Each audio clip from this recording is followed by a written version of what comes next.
All right, hi Travis County. Welcome back to part 2 of our ReGrow series. I'm Tamara Schubert, your Family and Consumer Science Agent for NMSU and Travis County Cooperative Extension Service.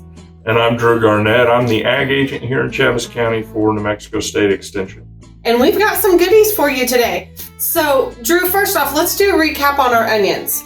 Yeah, so our onions have obviously taken off, and this is just a week They did great. after in the soil.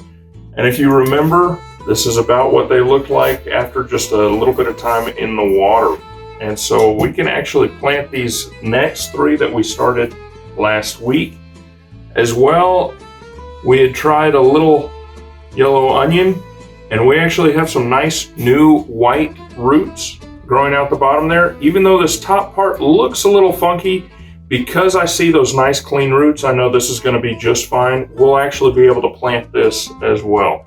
About how, is that ready to plant today, or does it need a few more? We could plant it today. I feel comfortable with the roots. Sometimes people prefer to wait until they start seeing a little bit more growth from those center bulbs. But I don't think it would hurt at all if we planted it today.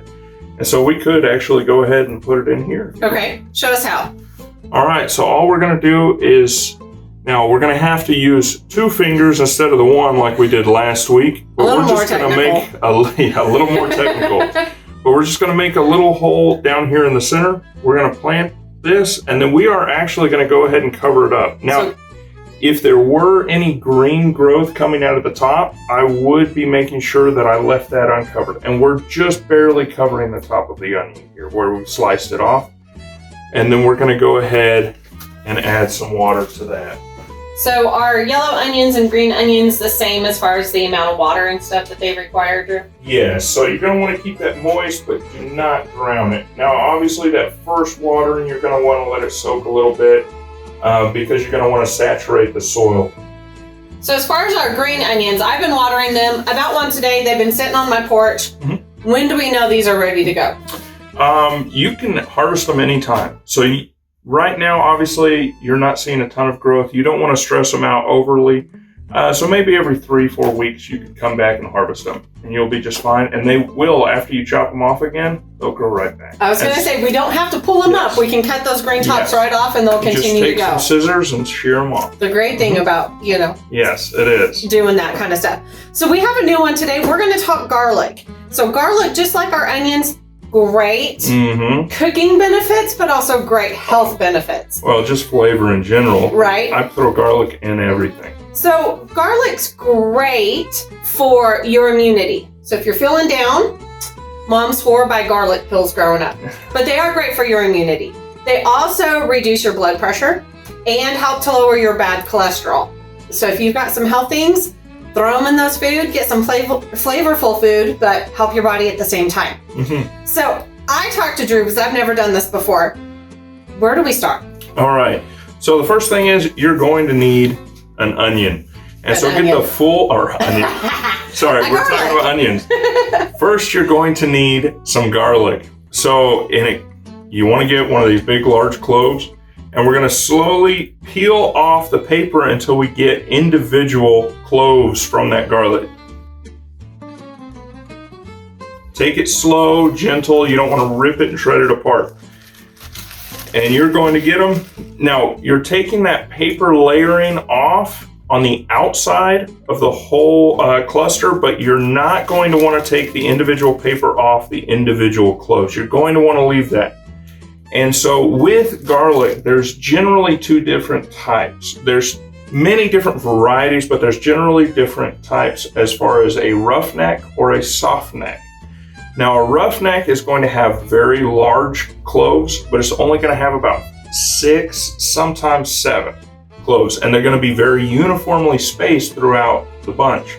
But as far as softnecks, which is what we're actually going to be planting today, they're generally a smaller clove, but they're also going to be chaotically clumped together, varying in size from each other and just kind of chaos inside the whole bunch. But that's actually really good for us because since we are doing a spring planting of garlic, what we actually need to do is mimic what we would have done if we had planted these in the fall. Generally, you're going to be planting these in the fall, And that way they go through a period of a cold snap, and that really helps them to then when spring does come, they grow and you get a nice big cluster of garlic cloves. So contrary to what I read and what some of you may read, they don't need that warm right away. They need that period of cold. Now, there's definitely ways you can manipulate that, and you can get some level of garlic growth without a cold snap. But an easy way to mimic that is just take these after you've separated them out, put them in a bag, only seal it up about halfway, and then throw it in the refrigerator. And leave it in there. With the soft necks, you can do about 2 weeks, and you'll be just fine, and that'll be a perfect amount of time for them to get that little bit of a cold. Now, since we are planting them in the spring, and just because they didn't sit over winter in the soil, they are going to end up being a little bit smaller than a normal garlic, and they will actually have a later harvest time. Generally, you're not going to be able to harvest this about midsummer to the end of summer. And what you're really looking for is the lower leaves. Generally, when you have 2 leaves that have turned brown and started to dry out, once that 3rd leaf starts to dry out, that's when you know you can harvest the garlic. So pretty similar to our onions if we were going to pull them straight up, because the bottom part of those kind of dry out and do the same thing. Okay. Yes, and then of course you can actually harvest the top of the garlic as well and have a milder garlic flavor to it. The green sprouts or whatever. The green sprouts that come up.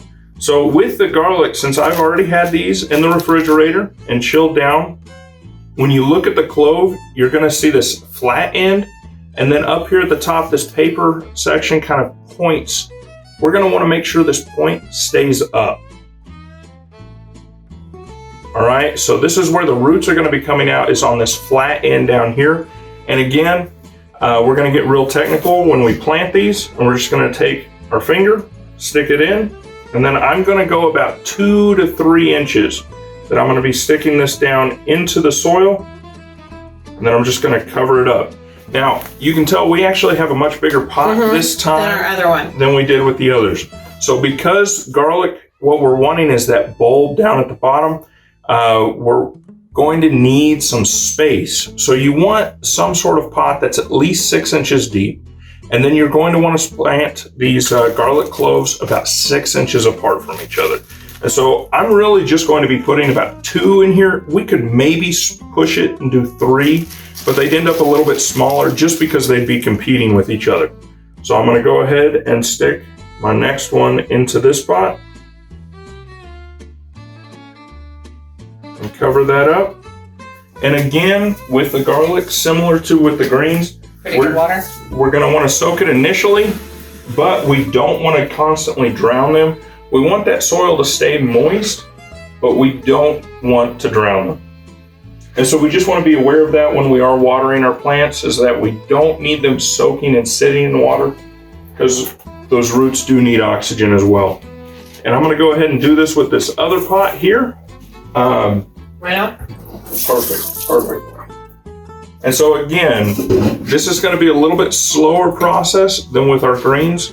Obviously here with our green onions, we were able to see great growth after just 7 days here in the soil. I mean, just drastic growth. It looks great. So how long until we see something in our garlic? You're probably going to be seeing something here in about a month. Okay. So you might see something. So don't get impatient if it doesn't come up. Yes, do not get super impatient thinking that you killed it. This is much slower. Obviously, with these greens, we can harvest them in about a month. In the case of the garlic, we're going to be waiting till about midsummer now that we're planting them here in March. And so we're looking midsummer to the end of summer. Okay. So thank you for joining us today. Join us next week. We're going to be talking pineapples. Yes, it's going to be great. Now, that's not a traditional New Mexico crop, but it is something that you can grow really easily in your own garden. And he's got one he's going to show us. Yes, I'm going to bring one that I planted 3 years ago. We'll see you next week. All right, looking forward to it.